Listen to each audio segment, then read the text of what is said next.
There's some very strange things going on here. It's been a funny old day today. Goodness gracious me.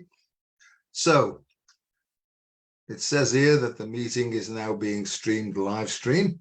Let me just see now before Lisa comes on whether or not it is actually working. Let's have a look. Scooby-Doo, you picked the fine time to leave me loose wheel. Ah, there we are. All right, Joe, how are you doing? All right. Janet Herman is watching. Hello, Janet. Write a comment. So I'll put that up there now. Carol, hello, Carol. How you diddling? I hope you're keeping well. I never know whether you're in Switzerland or Ireland or wherever, you know. I meet you that often in the astral dimensions, you know. Could be anywhere in the world. Right. Anybody else want to talk to me while we wait for Lisa? She's probably brushing her hair, you know, and making herself look divine. Might take quite some time. Hope she's not listening to this. But what a funny old day. My word. Does anybody feel like things are getting quicker and quicker and quicker? And even though you say to yourself, I'm going to slow down and just take one thing at a time, it's absolutely impossible. Right. Switzerland. Oh, really? See you tonight. You're getting younger, right? You need no. Your eyes are getting older. That's all I can say. Millie, hello, Millie, my love. How you doing? So yeah, I'm just waiting now till the boss comes on. You know, because her and I, when we talk to one another, strange things happen. Right? We seem to be on a wavelength that nobody else on the planet understands. Oh, goodness gracious. Who's this? Hello, hello, Janet. What are you saying? Hey, Joe in California. Yes, so quick. Can't keep up. Yeah, it's really, really difficult. What part of California you're in? I like California. Climb up on my knees, sonny. But oh no, that's me getting Al Jolson songs mixed up. Yeah, this is good. This is like have a chat with Dr. Joe because he's barking mad and doesn't has no idea what's going on. But at another level, he knows exactly what's going on. What's all that about? I don't know. What's she doing? She might be doing her ablutions or something. I don't know where she is. Hiya, Gary, mate. I hope you're keeping well. We must have a cup of char one of these days sometime soon. Southern California near Big Bear. Sounds good to me. Southern California. Where have I been in California? I've been to LA. I loved Santa Monica. I did a lot of running in Santa Monica and swimming. And I used to go to Venice Beach, you know, to show off my muscles. Oh, definitely not. Right, that's a funny old place, isn't it? I went to Gold's Gym and they said to me, no, the rehabilitation place is over the road, mate. Oh, Liz Vasey. Hello, Liz. Long time no see, my love. Lorraine, lovely to see you. Rita, I hope you're behaving yourself, right? And stay out of the hospital, will you? Come on now, Lisa, I'm going to say something here that I'll regret in the end, and people will stop watching. No, today has been a funny day. It's been fully energized. I've felt completely and utterly open and flowing, and I've met some absolutely amazing people today, and I'm going to talk about that really. But one thing I'm learning more than anything else is that it's all about realignment with what? With our essential perfect soul selves. But not only is it just about realignment, it's all about balance as well, you know. And rather than give out too much, we need to keep enough energy and vitality to maintain our own health as well. And I put a thing up in the week, and you know, I put stuff up for a bit of fun as well, like just to sort of try and get some reaction from people. Right, taking the piss, it's called in the UK, but you know, I put something up to say, you know, and it was a serious thing. I said, a serious question. What happens and who do you call when caring for somebody else is making you sick yourself, you know? And that's maybe what we're going to talk about. Oh, hang on. The boss is here. I just read this from Carol. Today was a good day. Some fabulous sacred geometry. Wonderful. Came through in the light codes on the lake. I love it. I absolutely love it. And I'll let it in, shall I? Oh dear. Don't tell her I've been saying naughty things about her. Oh, there's she. Ah. Hello.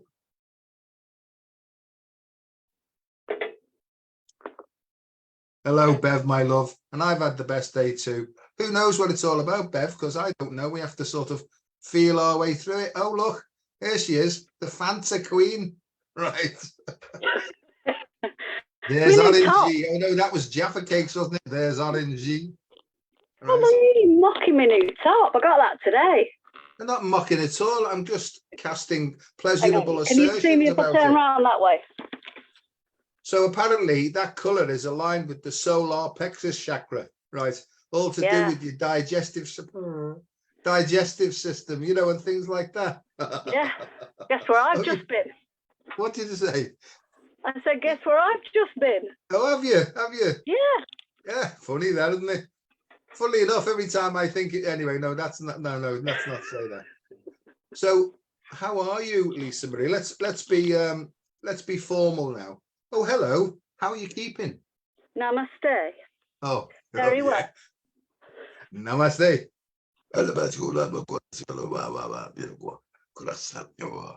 Oh, I've been having a lot of that stuff coming through as well, you know, from the depths.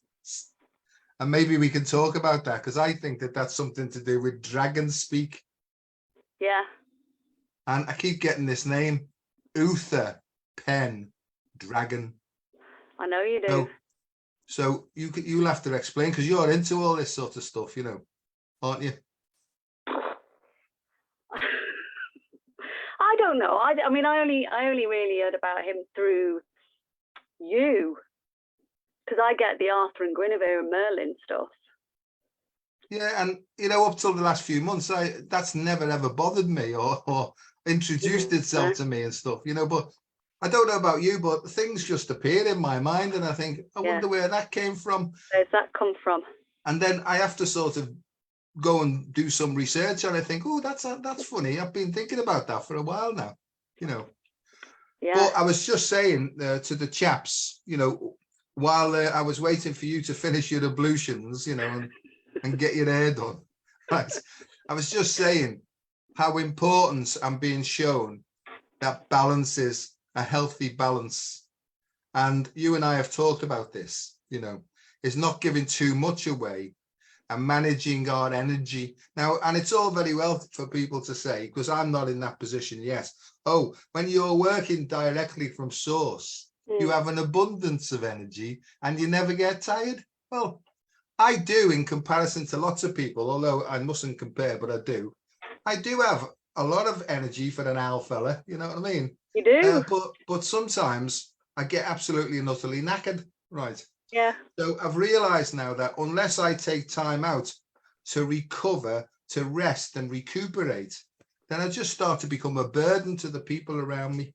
Well, we're not good for anything then, are we? No. So tell me, are you managing your energy levels well at all? I am. Yes. Oh. I am now. Yeah.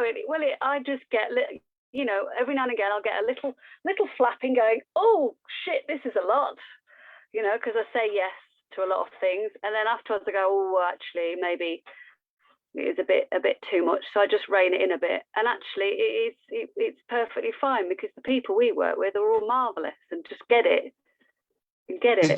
They do, and that's important, because other people in the sort of more material world, I feel that they have a lot of expectations, right, which often can't be sort of lived up to. And I found that because I used to be a gross people pleaser, I would live up to their expectations and forget myself as well, you see. And I've learned now over time, and it didn't come easily, to say, hang on a sec, you know, me plate's overflowing at the moment, you know, or I've got too many plates going on. Please ask me what you want me to do. And then I need a bit of time then to consider it more and go a bit deeper, you know. And some people can be very pushy. And if they're pushy, there's a technique I've shown people before. It goes like this. I've said, give me a bit of time once, right? And, you know, if they try and push it again, That's twice now I've said it, right? And on the third occasion, just punch him in the chin, you know, something like that. But this is actually a theme that's been coming up for me in Rock and Rose, in the space that I'm in now, in the temple. The people that are coming in, this is a running theme right now, is they're sharing with me, oh, I'm a people pleaser. I find it very hard to say no. And they literally walk into the temple space and then it all comes out. But this seems to be the theme this week, is saying no. And what I just share, when we say no, it's a hell yes to our soul. I've just heard my wife scream there. Just bear with me 1 sec. Oh, crikey. Okay. Yeah. Oh, it's okay. She's saying it's okay. Okay. Okay. Are you all right, love? Okay. All right, love. She okay? Yeah, she's fine. Yeah, it's just that I'm probably going to have another heart attack in a moment. You know what I mean? Please don't do that again. No, no. Even that was a peculiar thing, you know, and I still haven't worked it out, because essentially I keep myself in reasonably good order, physically, mentally, emotionally, you know, because I didn't for a long time. You know, I had this terrible self-destructive urge, which I didn't realize I had, you know, and part of the inability to say no was based on a complete and utter lack of self-esteem at depth. You know, it was a deep heart centric thing, which was full of fear, you know, but I was pretending I wasn't afraid. I was pretending that I was cleverer than I thought I was. I got all these qualifications and certificates, you know, and it didn't do anything at all for my emotional state and the way I felt deep inside, you know. And so I realize now the only way to build self-worth is to take actions and walk through fears. And that's how we outgrow fear. And we develop this inner courage, really. Because I was a great ducker and diver and dodger and weaver, you know. And I'd see you say something and I'd change my saying to suit your face, you know what I mean? And I was always like pleasing people. A chameleon. Oh, absolutely. And I think it's all right. It's all right to be a chameleon for good purpose as well, because actually what that means is that you can actually identify then and be on the same wavelength as more people, you know. Yeah. So when I'm talking to anybody, really, I seem to have this ability to sort of get on the same wavelength as them, right, and discuss things in something that they understand, you know. So I've seen that recently. So I am a sort of now you're a conscious chameleon. Say that again. A conscious chameleon. Yeah, conscious chameleon. I can't spell chameleon because it seemed like a hard word to spell that. Now, here's some things. We've been having sort of African words popping up, haven't we? Yeah, what? I don't know what's going on. They keep coming up with you. I go to write a word to you and autocorrect changes it to these African words. So I'm like, okay, then I looked up that one. Was it some river in Africa where the origin of the human came from? I can't remember the word. And then Bwango or something today, when I went to write the word beautiful, it's not even similar. And then, okay, it means like big chief or father, the father. Oh, yeah, that makes perfect sense to me. Big boss, it means big boss, you know. That's it, yeah. You know, I mean, seriously, and I'm being serious, you know, people come to me as though I've got like the answers for things. And, you know, in truth, I haven't got the answers for myself, you know what I mean? Me intuition has, because there's like a different part of me in here that knows all the answers, you know, but most of the time my head's like interacting with the world and people, you know. But when I really get stuck, you get that zoop, zoop. Yeah, when I get that zoop zoop thing up, I know that I'm on the right path, you know. And that's almost like my guidance thing really is up my spine, because what I see is left and right side.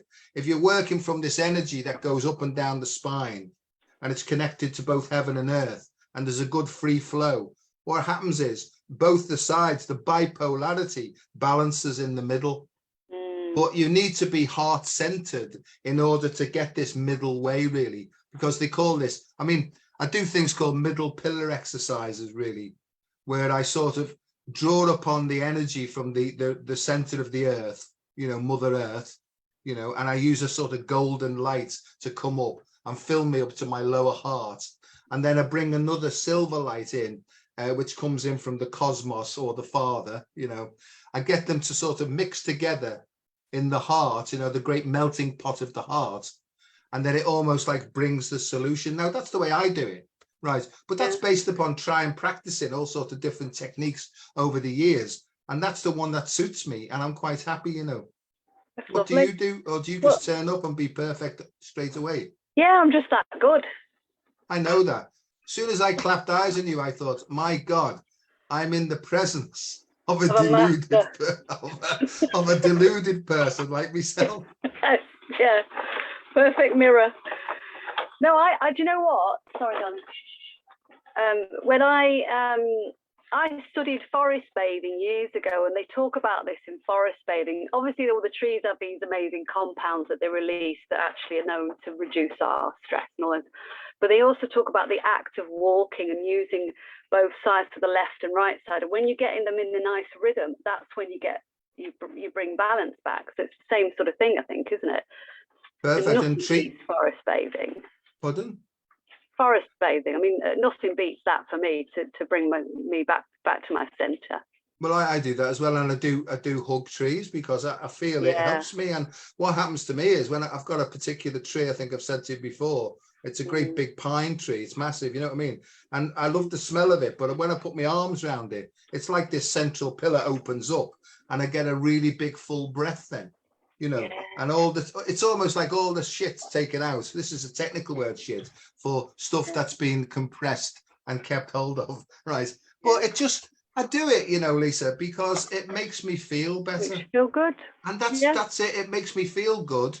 Yeah. And when I feel good, I can think more clearly. And when I think more clearly, I can make more healthy, less harmful decisions in my life, and my quality of life improves.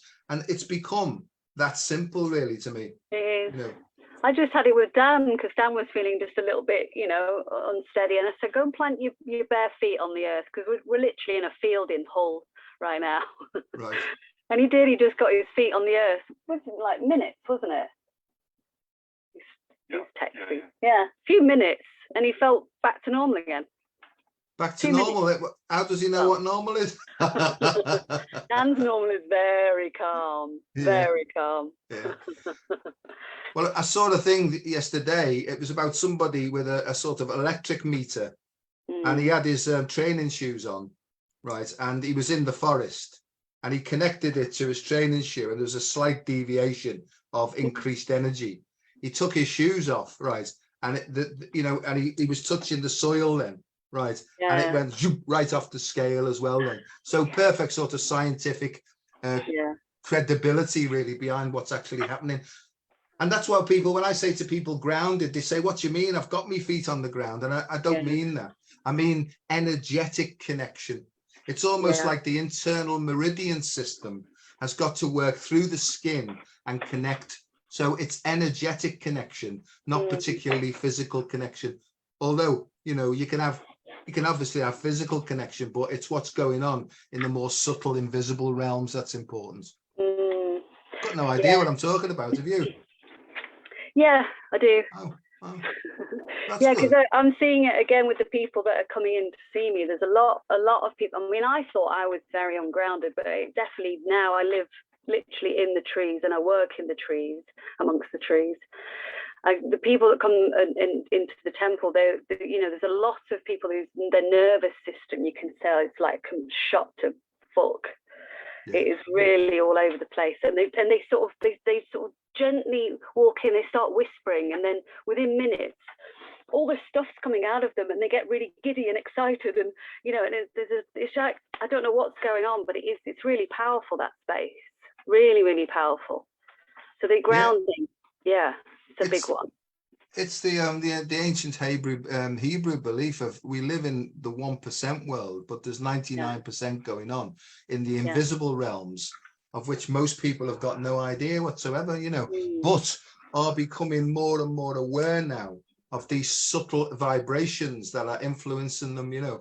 And so it does become, like Tesla said, it's all about energy, it's all about frequency, it's all about vibration. And once you start to understand this, right, then you start to understand and become more expanded in understanding what the world's all about, really.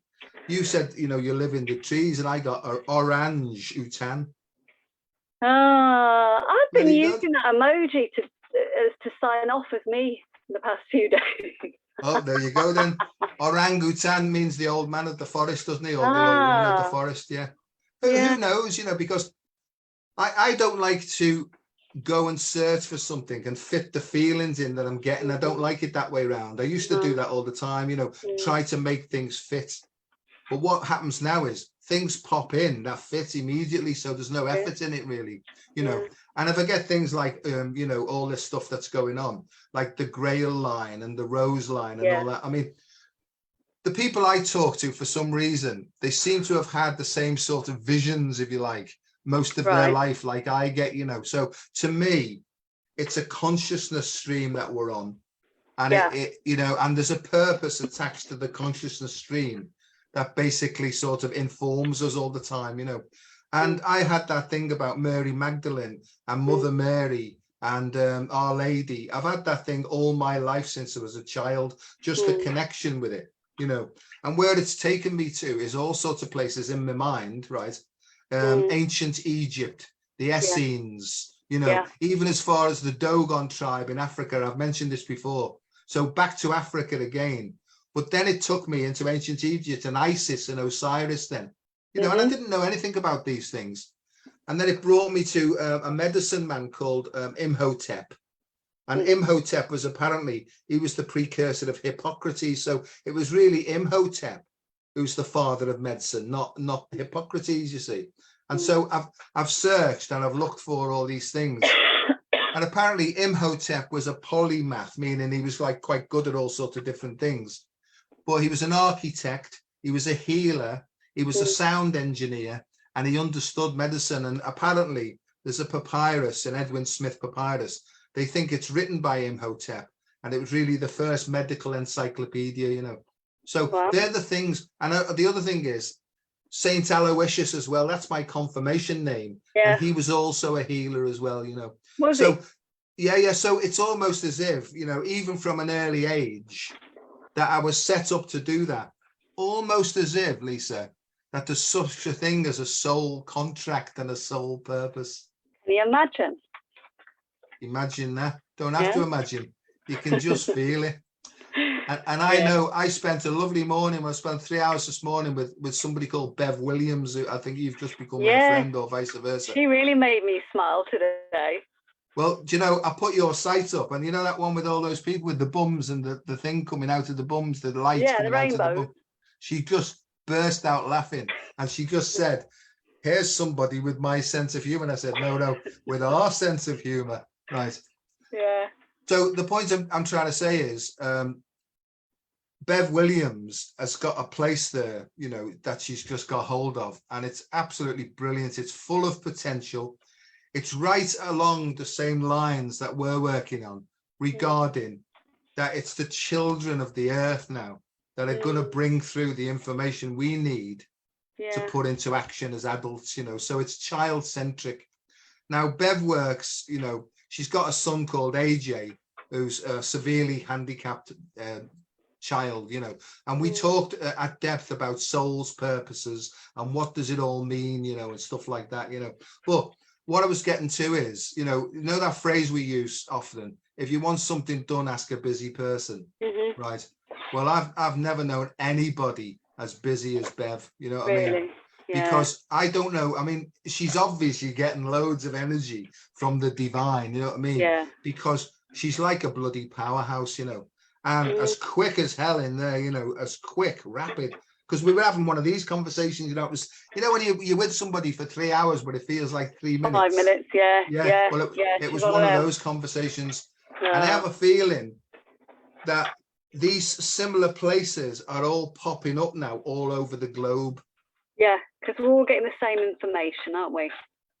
Same consciousness stream, and people on the same wavelength will have different little jobs to do. And, my big thing is, excuse me one sec, is about collective individuality, because I think what's happened to education and all other systems is that we've been sort of molded into be uniform, to all think the same, to not have our own opinions and be told by external sources and resources how to live our lives. And I think more and more and more people very rapidly are opening up to the fact that they've been duped. And I think it's people like us, right, who have a very clear way of saying things. Mad ones. Yeah, the rebels, right? The ones who think out of the box and think from uncommon, not common sense. Yeah, I liked it when you wrote that. Yeah. Well, and I think, and then when the uncommon sense then becomes common sense in a balanced way, I think the world will operate in a completely different way, And I really believe that if people can now understand, and this is known in psychology, that there's deeper levels within the individual that are associated with intuition and inspiration rather than intellect and instinct. Because I think intellect and instinct live here, and there's a purpose for them.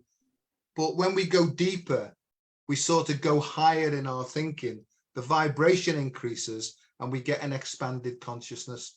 I promised myself I'd say less tonight, but it's hard for me. So it's over to you now. I'm not going to speak for ages now. Yeah, we'll see. Start the stopwatch. No, I was feeling I wanted to share with you about a little girl that I had that arrived yesterday in Temple.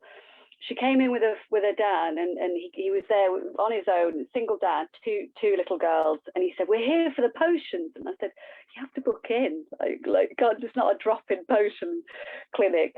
Anyway, I just saw their faces, and he said, "I don't have them very often." And I said, "Take a seat." Anyway, I got chatting to this 4-year-old. I asked her what her name is, and she told me Ruby. And then she said, "But they tried to call me Evie when I arrived because they couldn't hear me. I told them my name is Ruby, but they tried to call me Evie, but then they eventually could hear me." She was basically saying, as a soul coming in, she was trying to get them to realize that her name is Ruby. And she was speaking to me as this is, quite normal. And I'm just loving this. I am loving this. They are so, so, so conscious. They have a full memory. I agree entirely, and that's what I'm trying to, in a subtle way, I'm trying to scientificize this. I know that sounds boring, but in my mind and the inspirations I get, this is really about morphic resonance. That's the invisible fields, right, and forces. So it's quite related to quantum physics. It's about fields and forces that actually are invisible, but they exist because they're influential in the materialization of the human being, working through DNA. Rupert Sheldrake. Rupert Sheldrake stuff, So morphic resonance, morphogenetics as well, in that sound and light at various vibrations impact the way that DNA works. Now, it's the invisible DNA that's important, right? Because, there's a belief that there's actually in a human being 12 possibilities and 12 strands of DNA, that when fully activated, we become a whole human being then, with 12 multiple intelligences or multiple abilities.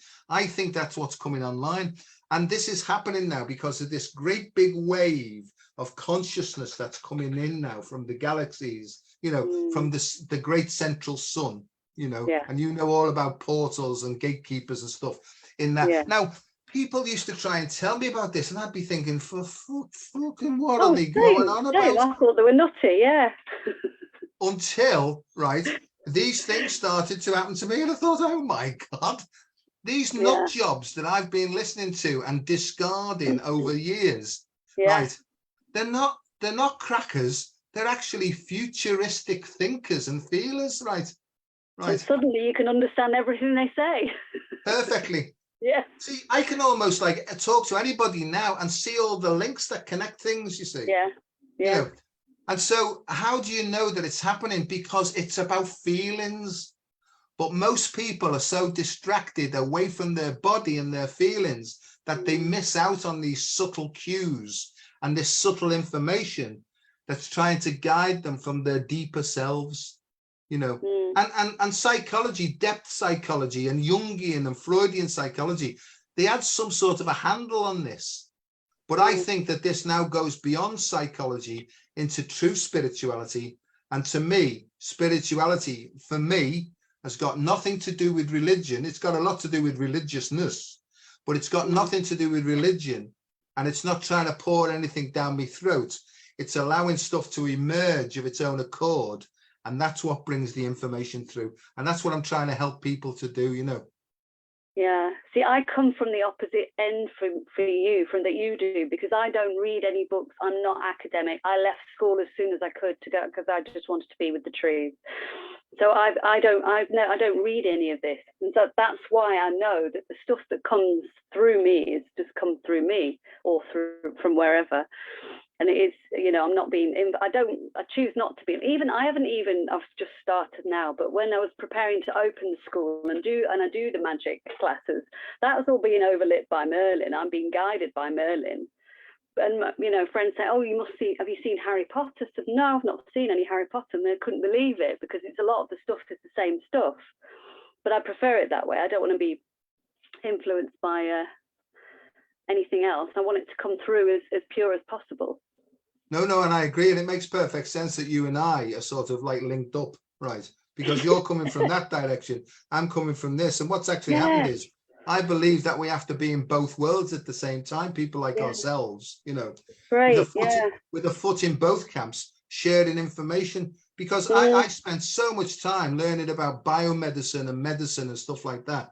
And I really have got a vast knowledge of medicine and things like this. But now I'm able to link the subtle energy anatomy now with the actual physical anatomy and start working them together. So my whole job now is to bring the Eastern philosophies of the chakras, the meridians, the nadis, axiotonal lines, axial lines, all this sort of stuff from the invisible dimensions, which I feel very clearly now, and try and turn it into the medical terminology, if you like, but in simple chunks that the majority of people will understand. Because I made a promise over 30 odd years ago to the deepest part of me, right, to grow in understanding and effectiveness of passing the message. And to be quite honest with you, Lisa, when I made that promise, if you like, I didn't know what I was talking about. But what it's come to mean to me now is, what is the message? And it's dead simple. What you're looking for is within you, right? It's not out there. But listen to everything that's going on out there, because sometimes you can get a few clues. But what you're looking for is in here. So if you can develop a dialogue between your head, your ego, and this deeper, more spiritual, energetic part of you, then it will guide you if you just trust the process. And that's what I did, transform my life. I try and do it to the best of me. No, I do it to the best of my ability every day. And my life's been completely transformed. But the other thing I know is, but if you don't take action on the information you're getting, nothing changes. No, because very often the information we get doesn't make any sense, logical sense whatsoever, like none. None of my life has made any logical sense. But goodness me, have I had a magical life. Like, I mean, I've got stories that even I struggle to believe. They're so ridiculous, but amazing. But it is, they won't make sense, but follow it, because that is what I always say, that is where the true magic is. It is. And I love with you, because you've come from that scientific background, you're saying all the same things that I've been saying for years. But most people think I'm batshit because I haven't got a certificate, or I haven't got your language to speak it.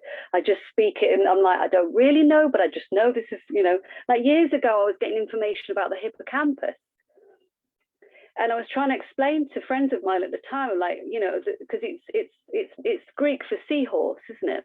Yeah.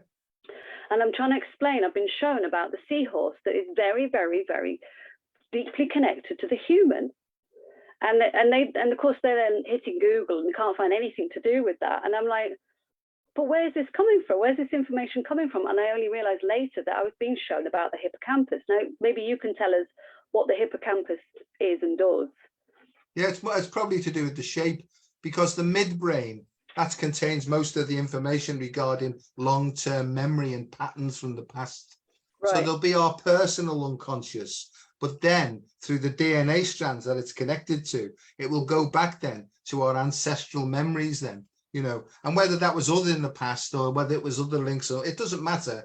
But the whole point is that once you've overcome and come to terms with your personal unconscious, in order to get back to source, you almost have to go backwards and clear up the shit that our ancestors got into. So hippocampus wise, I don't know about, I can only imagine that from a geometrical point of view or anatomical point of view, it's a shape thing really, because it looks like a seahorse. That's why they've called it that. Yeah. So a hippocampus is the memory store. But what I'm seeing is in the physical brain, the hippocampus is related to memory, generally long-term memory. And then we have above that, we've got the working memory, which is the conscious mind. Right. Yeah. But the conscious mind only processes, let's say, 1/5 of the information. However, the conscious mind, which is connected to the ego, thinks it sees everything, when in actual fact, it's only seeing a small portion of what's really going on. So these are really about perceptual mechanisms and the way we see the world. I've said this before, and I'll keep repeating it because it's useful, is we don't see the world as it is. We see the world as we are.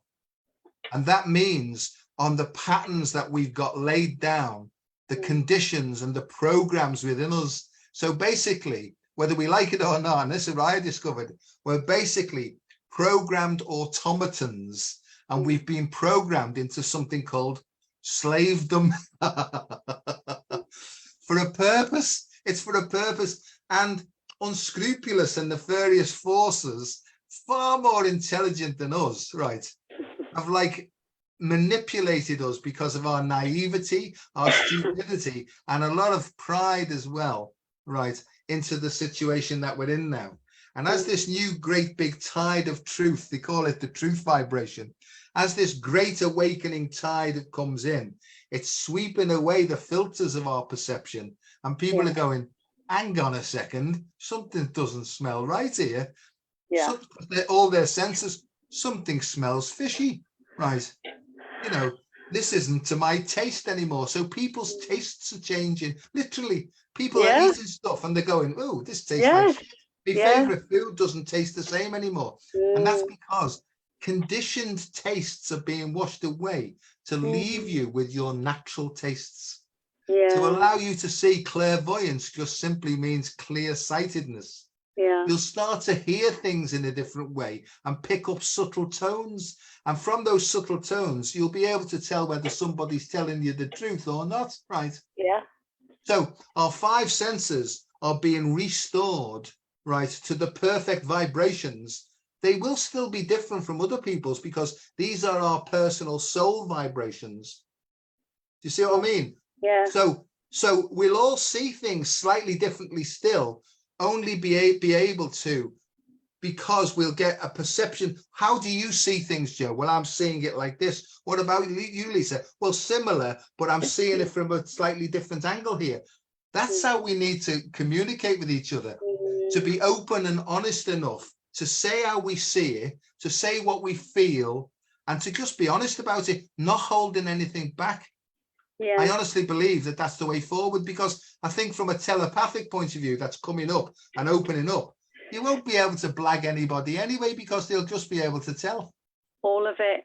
And I've had people in this week that are sharing about their grandchildren, and they're non-verbal. They're not speaking. I said, but I bet he can communicate what he needs. Oh yes, oh he does. I said, yeah. You know, these new ones coming, you know, they keep saying, but he won't eat. I said, well, does he look healthy? Yeah, he's quite chubby actually. Well, then there's nothing to worry about. You know, with everything is changing, everything. These children are showing us all of it. So if they're not speaking, then we need to learn their language. Well, I agree, or learn the vibration and the understanding of the frequency, you know, because communication to me is just about transmission and receiving, right?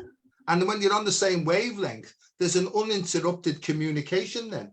And sometimes, you know, you can just sit in a room with somebody for 10 minutes, say bugger all, and you just know that you know them, and you sort of transmit. So it's like when you and I met. I mean, we didn't know each other from Adam, yet we know each other from forever, don't we? Yeah, we do. Yeah, and that's how it works, you know, and it doesn't really matter the dynamics of it as far as I'm concerned. My thing is, you know, and we could have met in Andromeda. We could be Arcturians or Pleiadians and all. I don't get too involved with that. It's all very interesting, you know what I mean? I am enjoying this now. And I think all the past stuff that we've been through, if there is a past, or it could be a timeline that's it could be, you know, whatever, it could be a trillion billion timelines all happening at the same time, all collapsing. But I think it's all collapsed anyway into the now moment. Everything that you need to know about past, present, and future is being delivered to you like that. It's being presented to you right in front of your nose. And if you can learn just to see what's being presented to you, or dished up, or whatever you want to say it, and work with that, I think that you'll be guided through all the stuff that's coming up. And I think that's how it works, or it seems to work that way for me. Moment by moment. Yeah, it does me. Well, yeah, and going back to telepathy, this Conquers Earth school began after a telepathic message I received from a 12-year-old girl. She didn't speak a word to me, and I received it all from her. She told me, "You to start a group for us children now," and showed me how it was done, and that's how it came about. Well, my thing is, the thing that really blew me away years ago was, your children are not your children. Yeah. They come through you, not from you. And I went, and I thought, oh my God, right. And it's had such a powerful impact upon me. Yeah. And that then led me into understanding that we almost like choose the situations, we choose the time of our birth, we choose our parents, we choose a curriculum. And there is a sort of a fixed standard of what's going to occur. The only free will choice we get is, do you want a cup of tea or a cup of coffee? So it's almost like the soul's curriculum is planned out. But really, there's choices within that curriculum, right, to either enhance flow or obstruct flow, really. And I think that you get the sense of that by feeling deeply into it every day, you know. And I can understand where the major religions at depth are coming from, because they're all saying the same thing. It's just that, unfortunately, humans have got in there, right, whether for malicious reasons or just misguided reasons, and they've said, oh, that word's not quite right, I'm going to change that there, right? Or, you know, that doesn't mean that in Aramaic, in Hebrew, and then we translate it to French, then English, right? It's taken away. You know what I mean? It's taken away, really, the real subtle information that was being passed at depth, you know. And what is the message? The message is, love is everything. End of story, right? Love. Yeah, it's just about love, right? And I was talking to somebody the other day, I said, there's only two emotions, love and fear. And she said, I don't agree with you. And I thought, hang on. Yeah. What do you mean you don't agree with me? She said, love's not an emotion. And I thought, quite right. Love's not an emotion, you know. So really, it's the obstruction to love. Because I used to say to people, no, anger's just blocked love, which it is. It's an obstruction. So any negative emotion, I'm not talking about natural emotions like grief when you lose somebody. I'm not talking about that. I'm talking about any defensive emotion causes an obstruction to the free flow of unconditional love, right?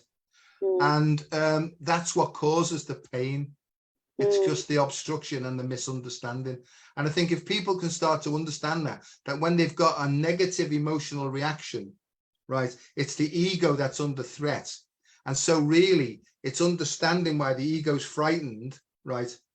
And it's to say, yes, I can see now. And once you accept it or take an action, the flow starts to come through wholeheartedly again then. Yeah, I've been selling a lot of self-love bathing rituals this week, and it's working with the sound and the water. And that's really helping a lot of people to release them. Anyone can do this, and just get salts in your bath, and you can download the playlists for free on Spotify. But just really give yourself and get in water. You swim, don't you? You do wild swimming. Yeah, my mum does that most mornings. She's amazing. Does that give you a lot of clarity? And oh yeah, I absolutely love it. It's amazing. I've always been like a water baby since I was a kid, really. You know, Handel's music and Handel's water babies and stuff. But when I get in there, I immediately sort of merge, you know, and I see that as this like oceanic consciousness as well. To me, this is all about mind, and mind is oceanic consciousness. I didn't make that up. That's been said before by Osho and people like that. But when I say, you know, that we human beings don't generate love, right? I said the other day in a post, right? I love everybody. No, I'm in love. I'm in love with everybody, but I don't like everyone. And people like putting the comments in. But when I say I'm in love, we're all in this ocean of love. So therefore, we're all in love, right? And I don't like everybody, and that's the truth of it. Or should I say, sometimes I don't like the energy that I pick up. And, you know, that's not a judgment. That's just me evaluating, right? How do I feel about this? And I don't get into, oh, it must be because what they're portraying must be in me. And bollocks, bollocks. I think one of the biggest lies I ever got told is, you know, don't judge. I can't not judge, you know. I can't not judge. I'm a human being. I need to have some sort of facility where I can, or faculty, where I can evaluate a situation. Because I've gone in that pretend, oh, I don't judge everybody. And I've been shafted. When you go into that, you actually become more judgmental, don't you find? Of course you do. It's always paradoxical. But I was like, oh, I mustn't judge. And I've been shafted and used by loads of people. And I think, I don't understand this. There must be another lesson in me. The lesson is, if you don't feel comfortable, fuck them off and get on with your life, you know. Excuse my French, everybody. Well, I said to you the other day about music. I was showing about how we're all musical notes, and some people's music, you know, you can harmonize with quite beautifully, and others you can't. And I've just started looking at it like that. I'm like, can I flow with your harmony? And if it's not, then that's okay. Move on. I agree, and don't disregard anything, because next week it might come right around again. I don't discount or disregard anything at all, because I do feel in this oceanic consciousness of love, right, that we're all in it together. We're all in it together. And as you sow, so shall you reap. What does that mean? Whatever you give out, you're going to get back in some way, you know. And that's how, you know, that's how you learn and experience how other people feel and stuff like that, you know. It's amazing. I'm getting people coming in every time I'm in temple, people coming in bringing me gifts. It's very, very, very humbling, and I've never experienced anything like it. And you know, there's a big part of me going, please don't do that. Yeah, but that's, my guys keep saying, it is good. We have to learn to receive. Remember how to receive, because we've been taken from, all of us since birth, taking, and depleted. But we can receive. The divine wants to give. I'm not good at that. You know, when people want to, like, I'm like, oh, don't be at it now. You know, behave yourself. It's my job. You know, I don't mind. No, we've thought about this and we want to give this to you. And I think, oh, I wish people wouldn't do. So I have that a lot, you know, sort of thing. You know, and people have said to me, you know, that's not for you, Joe, because they're feeling good by doing it. So you need to accept it as well. You know, because it's always a sort of an interactive dynamic, isn't it? You know, because nothing's still, everything's always moving, and so it becomes a bit like a dance, you know, almost like dancing Tai Chi. And once you get good at feeling the rhythms and going with it, you know, and sometimes, Lisa, there may be an occasion where you've got to stand up for yourself, but on other occasions you might have to back off. If you can't freely do both of those, then you're still stuck in an old pattern, an old habit. Because the pattern comes in, if you still do the same thing that you learned in the first 7 years of your life, you're still stuck in childhood coping strategies. That's a hard one, though. It is, isn't it? Yeah, that takes some undoing. It does, but I mean, fortunately now, the lessons are coming that much more quickly now. That Groundhog Day is becoming Groundhog Morning, Groundhog Hour, Groundhog Second, you know. It is, isn't it? Yeah. So it is becoming more and more interesting, and most of the time it's fun until you get like a big one that stops you in your tracks and you think, oh, hang on, you know, what am I trying to be shown here? Yeah. You know, and sometimes, you know, I have days when I'm knackered and it feels like a penal reform colony, this place, you know what I mean? It's like some sort of penitentiary, which are good words, you know, because they mean like sort of equalizing. So when I'm having a positive emotional day, it's like, oh, isn't this exciting? And I'm experiencing more stuff. And then sometimes I think, oh shit, here we go again, you know. So, you know, it's not always love and light in Dr. Joe's head or heart, you know. It's like, it's not with me either. No, last week I was full on rage baby. As you know. I can tell because you're like one word, and I think, oh fucking hell. She's on one, you know. I did, but that's it's quite interesting for me because I'm normally quite, you know, easygoing. I love a laugh and laid back. But when they come, it's almost quite fun as well because I'm like, oh, this is different. But it's good to let it flow. It is, you know, as my friend Sue says, fuck off with love. Yeah, no, I agree entirely, you know, and but there's another line that I like. It says, we are not saints, you know. Yeah. We are, you know, what we're trying to do is we're trying to work along spiritual lines, whatever that means, you know. And be fully human. And it's about progress, not perfection, because there's no perfection, because I did the Gary Barlow then. It said perfection, right? He says prefection, right? Gets on my nerves, him, that Gary Barlow, because he's good on the piano and he hasn't got a bad voice. Anyway, I digress. So I think we're doing all right, you know. I feel like we're on the right path, you know, whatever that means. Today, tomorrow, it might be in a completely different direction. And like I was saying to Bev this morning, I don't know how things are going to turn out, because what I've learned more than anything else is peace of mind is inversely proportional to expectations. What that means is the more expectations that you have, the less peace of mind. I agree with that. But I'm curious because I really do live in quite a bubble now, but it is self-created. It's all self-created. I've been through years of getting rid of shit that doesn't work for me, being really, really, really ruthless with it, and, you know, going right to rock bottom many times over. But now I am in a place where I live in my dream home, got my dream man, dream cat, dream job, you know, dream environment, and it is beautiful. So I don't know, you know, where many people are at, but it is really, you know, now is the time to have a big clean out. If you are struggling with things, take no prisoners. Just get rid of everything that, you know, if it doesn't make your heart sing, it's got to go. It's got to go. I couldn't agree more. It's personal feng shui, isn't it? Yeah. And personal feng shui can start just cleaning the room up that you're in. Yeah. Right? I call it, in my diary, I have clear and chuck, and then underneath in big letters it says ruthless. Ruthless. Be ruthless in the pursuit of what sets your soul on fire. That's one I live by. That was good. Did you make that up, or? No, I read it. It's probably in a toilet somewhere in Soho. Yeah, exactly.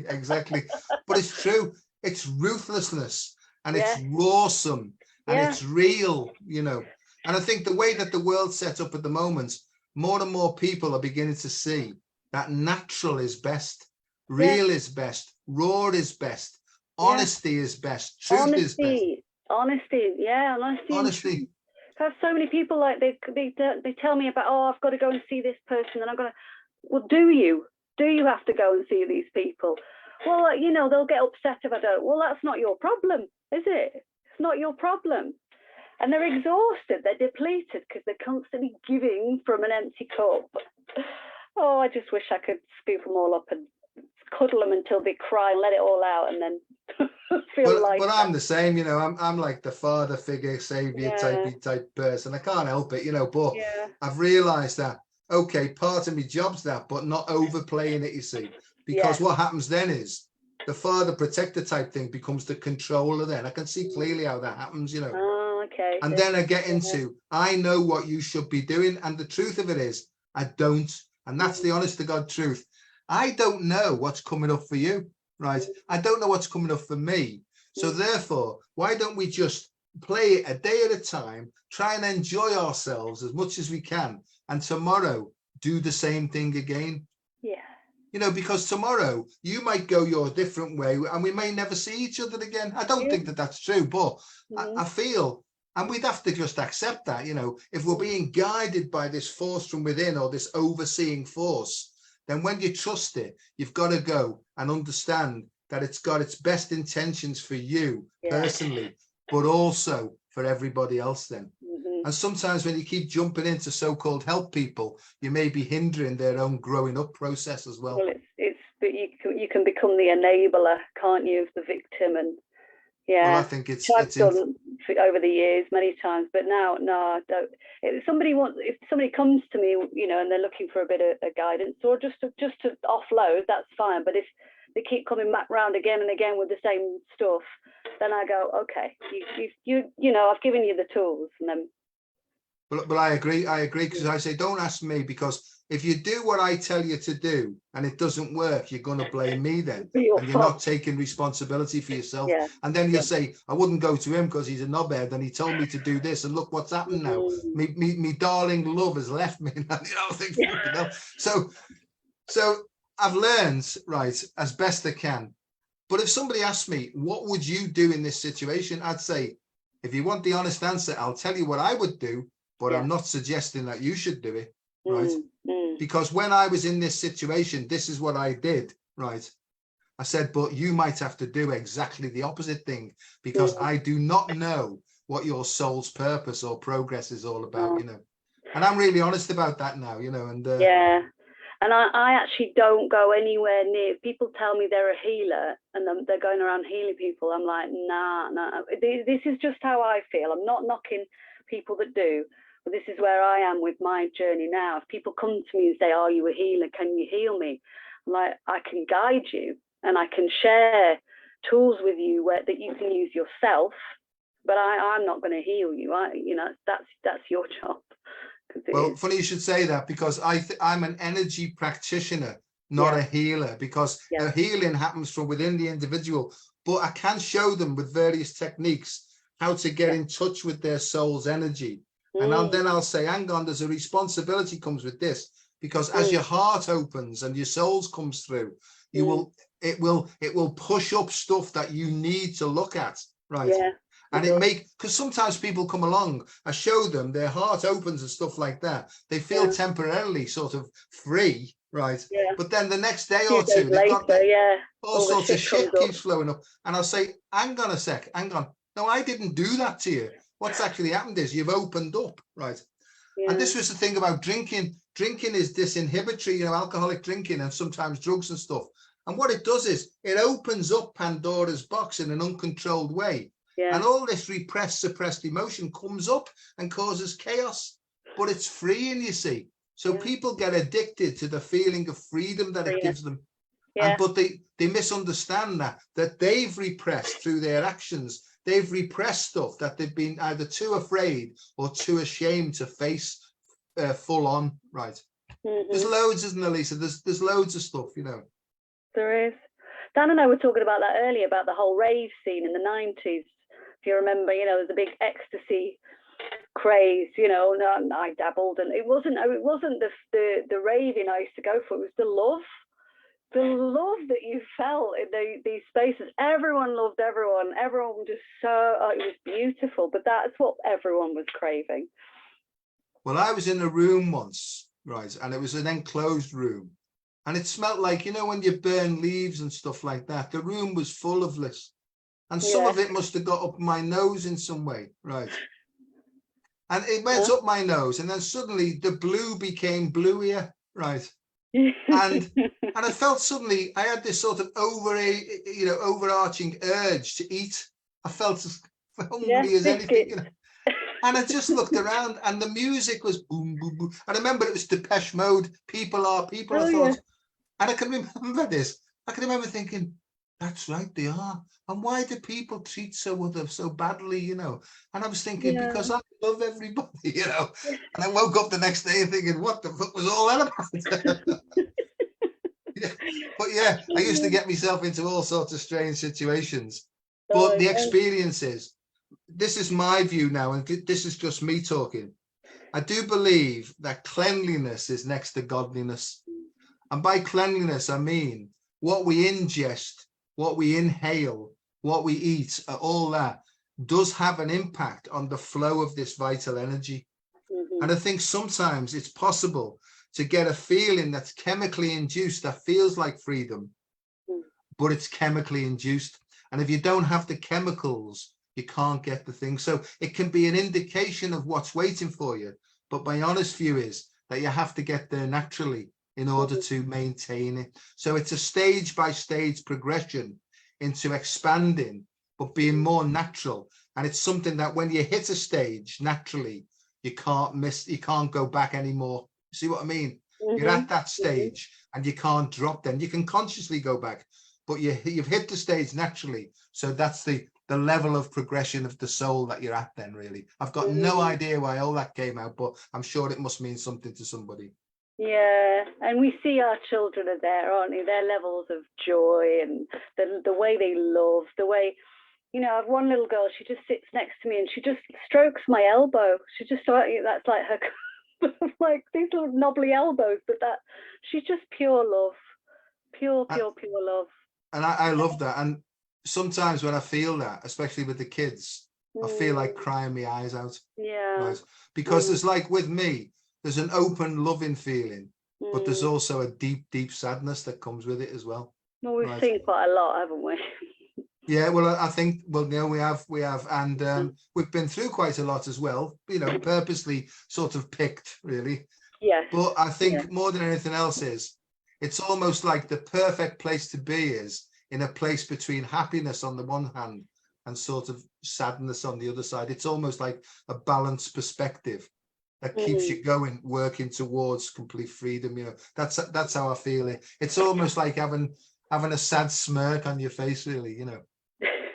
I don't know, that's just the way I explain things, because I'm just being honest about this is who I am. You know, sometimes when I see things, my heart opens with joy, and it's just filled with a lot of sadness, probably because of the state that the world's in. But I'm like you, and we've talked about this a lot. I can't see anything, any point in fighting what's already manifested. We have to get behind it, because fighting's just being in fight and flight. We have to get behind it and allow love to work through us to flush all the shit out, because I do think that this energy that's coming in, this truth vibration, is a cleansing, almost like turbo cleansing energy.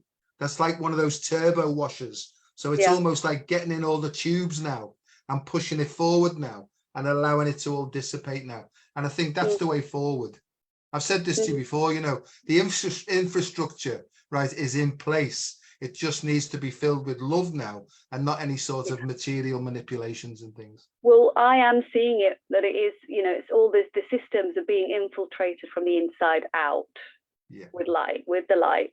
And I'm seeing it directly where I am. And so it's already done.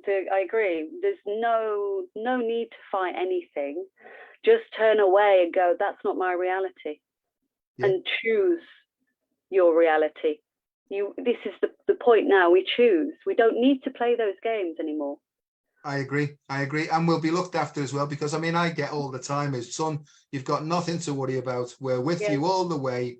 Just go for it. Go for it. And I am. I mean, I've got no problem like you. Like it's our bugger. You know, I'm getting the feeling to do this. I'm just going to do it. Oh, yes, but what might happen? Who cares? Who cares? Let's see, shall we? Let's just do it and see what manifests, you know. The other thing as well, pets, you know, we've got 2 cats and I love my cats. You know, I love them like mad. And I have a telepathic communication with them, you know, both of them, the old one and the young one. And I can almost like, when they speak to me and meowing and, you know, and all that sort of business, you know, I almost know, oh, do you want some food? What sort of food do you want? Give us that salmon and trout one, Dad, because I like that one, you know. And it's almost like you can pick up, but I'm having that now because we're very fortunate, and we've got like, we're in like an urban farmy type environment, you know, and we've got the cows at the back gate and stuff like that, you know. And some of them now come up and run up to us, you know. There's one called, I'm just looking at her name. She's obviously called Daisy, but she's called 102793. And sometimes we can shout 102793, and she goes, and she comes over to us. Actually, honest to God, and she gives like, you know when you do that cow's lick, it nearly takes hold of your face off. You know what I mean? Yeah. But she's licking our hands and up our arms and stuff like that. You know. And it's so beautiful. And if you look in a cow's eyes, right, it's almost like brings peace immediately. It's just so wonderful. They're very. So is that Hathor? So Hathor. Yeah. We could go on another one there, couldn't we? oh, absolutely. Well, all those animals, you know, like Sekhmet and Hathor and all the lions and the Lyrans and all that, you know, not that I go into any of that stuff. Don't be talking about the cradle of Lyra and get me onto all that, you know, but I do believe though, you know, that the human being really has got possibilities beyond our comprehension at the moment. And in those morphic fields, there's different stages, if you like, or harmonic universes, right? Stop me if I'm boring you, but there's like a gross one. There's a more subtle one. There's one that's associated with the soul. And then there's one that's completely free, like cosmic consciousness. And I think the deeper you go, the more you feel these energies.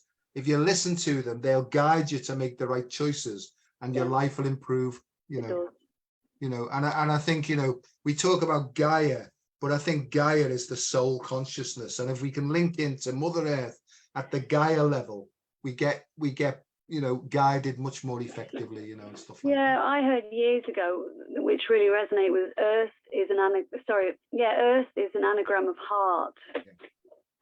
Yeah. And I was like, there we go. And that's why I like the green, you see, because the green to me is eco, because we move from egocentricity and then we become ecocentric then. And in a way, then we've got to become soul-centric, and there's cosmocentric. So they're all depths or heights and expanding. This could be another talk that we could have. You know. So how do you get in touch with those layers? Well, there's no point, because you can take drugs and you can get in touch with the consciousness. But if you can't actually act it out, you just can get lost in like a sort of fantasy island type thing, Yeah. And I know a lot of people, because I was there myself for ages, I thought I was like the second coming, Yeah. Because I was getting all this information and I was touching people saying, you are now healed, honestly, Yeah, I know.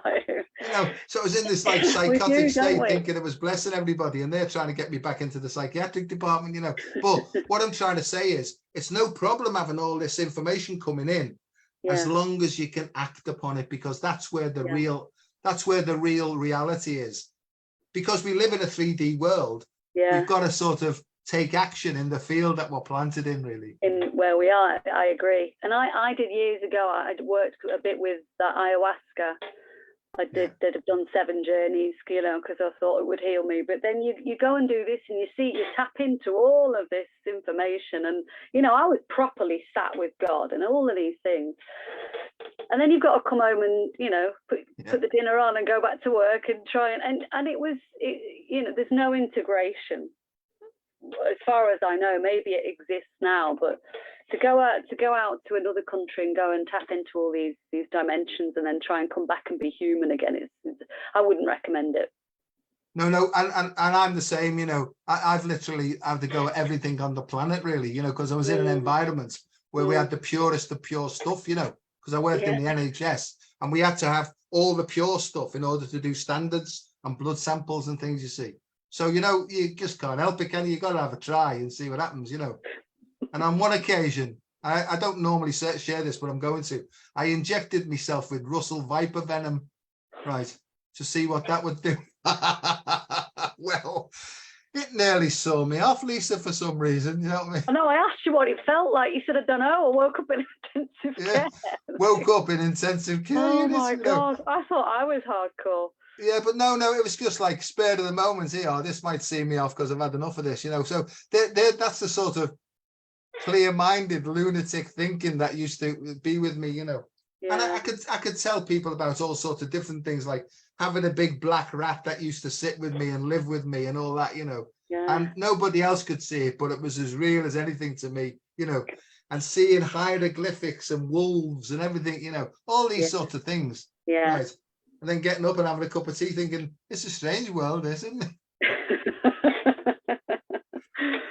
So there we go, kid. That's it. Our time is up once again. Thank you. Fast. It always does with you. It does go fast. And I think you got a little bit more time to say things today. I'll work I'll work on that, But just like to say to everybody, I think if you just share your experience as honestly as you can, your strength, the shit that you've been through, how you've come through it, and the techniques you've used, and your hope for the future with people, that has more impact, I believe, than anything else at all. Yeah, just share your stories. Your stories are your gold. Yeah, because chicken and egg. I've like I've resigned from the debating society. I'm not really want to argue about whether I'm doing it right or wrong. I know whether I'm doing right or wrong by the way that I feel, you know. And if I do get stuck, I'll ring you up, I'll ring somebody else up. I'll just spill the beans. You don't necessarily give me any advice. I come to my own decisions. And that's what I believe true empowerment is. When you take action, accept the consequences of the action. And when you're stuck, talk it through with somebody else to come to your own solutions. I think that's probably the way forward, really. It is. I agree.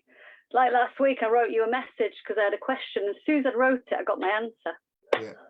Yeah. You're that good. Oh, yeah. I've got no idea. Honestly, I don't have an idea. And then somebody says, yes, you do. And I say, well, just let me say, I honestly don't know what I'm doing, but there is a part of me that knows everything. Right. And that's like what I call, there used to be something on the BBC, not that I'd listen to that anymore, but there used to be something called Page the Oracle, it used to be. And you could get into this like compendium of answers and Page the Oracle. Well, I do it on the inside of me now. Yeah. And I'll tell you what gave me a shock. The Oracle at Delphi was a woman. And I thought, oh my God. I'll have to come to terms with that one. I met her once. Oh, did you? Yeah. Oh, good. You'll have to tell me about that sometime. I will. Yeah. All right, my love. Well, thanks again. And thank you, Joe. Keep in touch, and we'll see how the mop flops next time. Let's see how the mop flops. Yeah. All right. Nice to see you. Hi, everyone. All right. Hi, everyone. Regards to Dan. Bye, Will do. Bye. Bye.